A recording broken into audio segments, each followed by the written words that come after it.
Chloé est une de mes filles, elle a 2 sœurs. Elle est née avec un problème de rein et donc a été insuffisante rénale sévère quand elle était petite. Nous avons été obligés en fait de la faire passer par le stade de la dialyse. Donc dans son jeune âge, Chloé a après eu de la chance dans la mesure où sa fonction rénale a légèrement repris, de sorte qu'elle ait pu quand même être autonome pendant plusieurs années. Aujourd'hui, Chloé a 16 ans. Nous savions qu'au moment de l'adolescence, ça serait une période un petit peu critique à cause des bouleversements morphologiques. Et effectivement, sa fonction rénale baisse à nouveau. Donc on s'oriente vers une greffe qui sera précédée ou non d'une dialyse. Si Chloé devait retourner en dialyse, elle serait traitée vraisemblablement en hémodialyse dans un service d'adultes.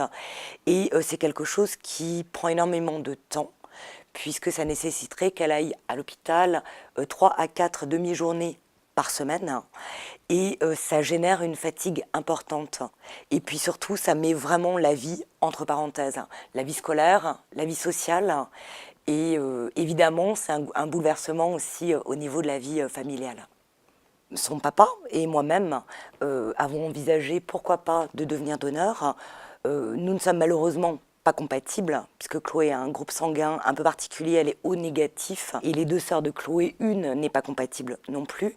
Et sa sœur jumelle pourrait l'être, mais elle est mineure, donc la loi l'interdit. Et j'ai envie de dire, heureusement.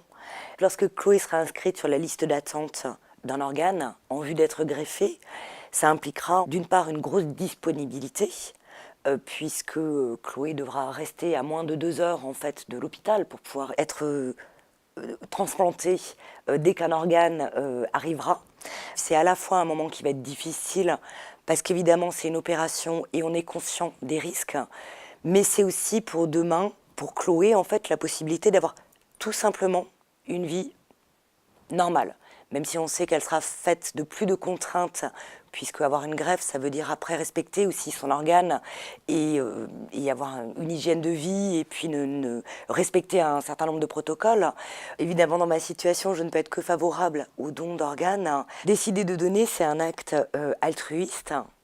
C'est la fin de quelque chose, mais c'est surtout le début pour celui qui reçoit. Et je pense même le début pour la famille des donneurs.